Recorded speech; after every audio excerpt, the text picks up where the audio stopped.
There was something about her. The fact that she was just too nice. To everyone. But that wasn't how she was when she was alone. And how do I know this? I watched her. Now, you may think that that's pretty creepy. But I don't care. I needed to know what the hell was wrong with her. Everyone could tell how fake she was, but no one dared to investigate. And I mean, of course not. She was scary as hell. Anyways, this all started a week and a half after she moved to our school from... where was it she said? California. She moved to Maine from California. As I was saying, when she first moved there, everyone loved her. She's pretty, nice, and everything that makes up the typical popular girl. Another thing that struck me as unusual was that she came right in the middle of my senior year. I know if my parents ever made me do that, well, it wouldn't work out for them, to put it one way. Anywho, after about a week, people started noticing things. She noticed that they noticed. She started to try extra hard to fit in, to kiss ass, to make friends and keep them. The problem was, people were starting to fear her. A chill would run down my spine if she even walked by me in the hallway. And this is when I started to become interested. One day, I decided to follow her home. On our way, I lagged behind, most of the time looking down at my phone, trying not to be obvious. She did look back once. That's when I began to worry. When I looked up from my phone, she had stopped. She stood there, facing away. I knew what she was doing. She was waiting. She wanted to figure out for sure if I were following her, so I kneeled down and tied my shoe. My paranoia seemed to be for nothing when I took a closer look and saw she was on the phone. I felt so stupid. Alright, it had been about an hour by now.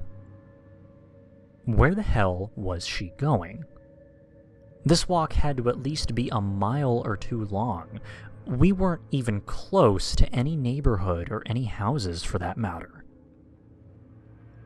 Until we finally arrived to a house. It was so far out that it was hard for me to believe she could find her way there and back. Maybe she was on the phone talking to someone with directions. I hid behind a tree as she let herself into this eerie house and just watched her. I was worried and paranoid beyond belief by this point. I always listened to my gut. It didn't sound good. I was definitely scared. When I was sure she was in, I made my way slowly over to the house and peeked up into a window. And what I saw was something I would never forget. She was just sitting there in a small room, with just one single dirty stained mattress and her bra and underwear, smashing her head against a wall for a good 5 to 10 minutes. I wanted to run, but I couldn't look away. When she stopped, she started to sob quietly, then louder and louder, yelling things at herself like, "Stupid, stupid, stupid girl." Or, "They know. They all know. Get rid of him." I was confused, frightened, yet still so curious. I should have known to leave now, but I just couldn't bring myself away from it. She then said, "Leave. Leave. Leave. Leave now." Then she looked up.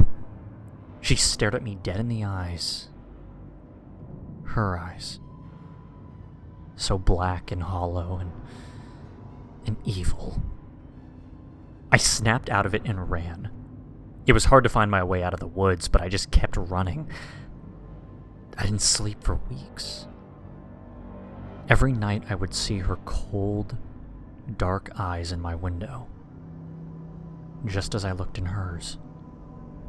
I still don't know if she's really there. When I went back to school, there was no sign of her anywhere.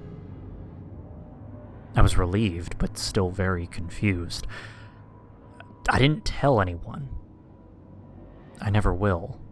All I can do is just document it. And just hope someone else will see it and think twice before they feel the need to investigate the weird kid. I mean, curiosity did kill the cat.